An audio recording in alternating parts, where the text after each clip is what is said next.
Before we dive into the league's upcoming decision regarding the Bears' defensive front and the fallout from Saturday's massive win, do me a quick favor and hit that like button on this video to help support the channel.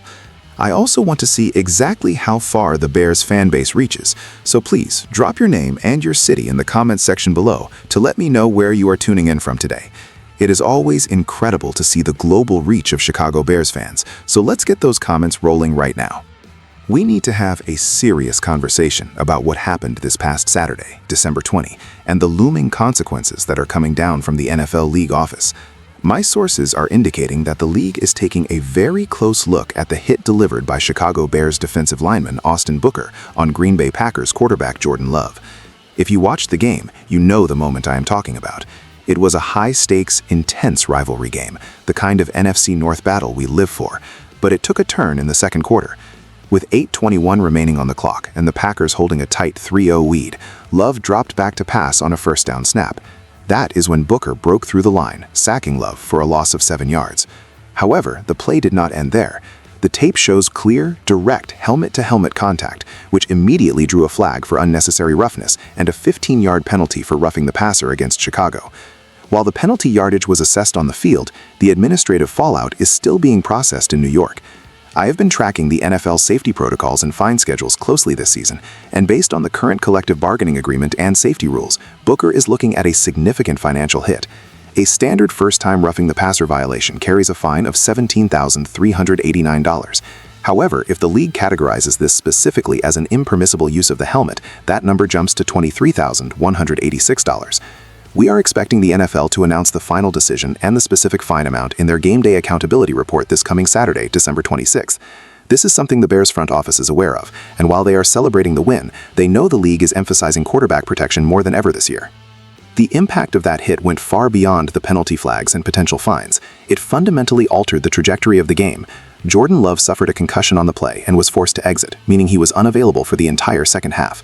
This has sparked a lot of debate around the league and certainly among the fan base in Green Bay.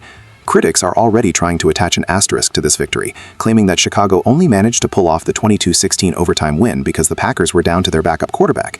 But when I talk to people inside Hallis Hall, the sentiment is very different. They view this as a testament to the physicality and relentless nature of their defense. Injuries are, unfortunately, a part of the game, and the Bears capitalized on the opportunities in front of them. You cannot control who lines up across from you. You can only control your execution, and that is exactly what this team did to secure a crucial victory that pushes them to an 11-4 record.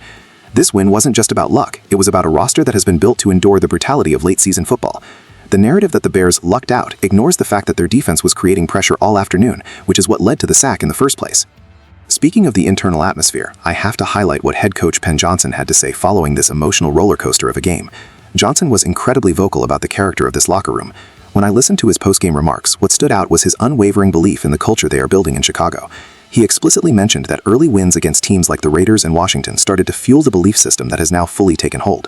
Johnson called this a special group, emphasizing the synergy between the coaching staff and the players. He said, "It's rare, it really is. I can't say enough good things about the people in this building."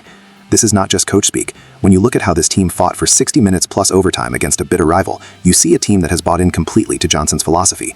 He also made sure to give credit where it is due regarding the roster construction, praising general manager Ryan Poles.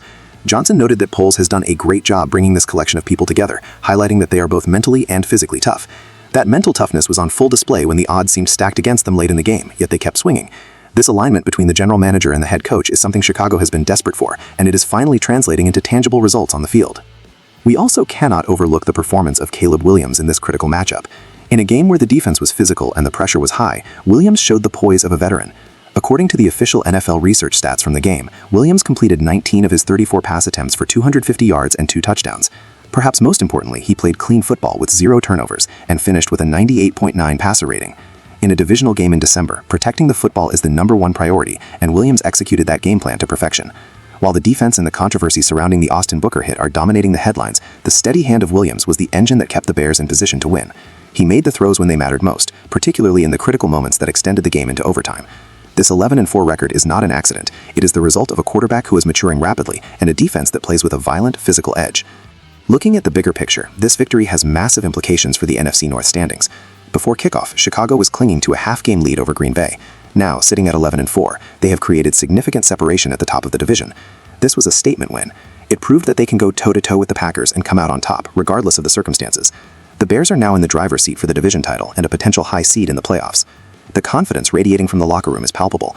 They know they have a defense that punishes opponents, sometimes to a fault as seen with the Booker situation, and a quarterback who can manage high-leverage situations.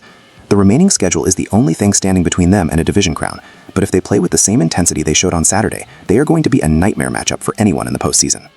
As we wait for the official word from the NFL on Saturday regarding Austin Booker's fine, the focus inside the building is strictly on maintaining this momentum. The coaching staff is undoubtedly reviewing the tape to correct the technique on the tackle to avoid future penalties, but they are certainly not going to ask their players to stop playing with aggression. That aggression is their identity now. It's what Ben Johnson wants, it's what Ryan Poles drafted for, and it's what's winning them football games. The financial hit to Booker will be a tough lesson, specifically regarding target zones on the quarterback, but I suspect the team will rally around him. They view themselves as the bullies of the North now, and they are not apologizing for it.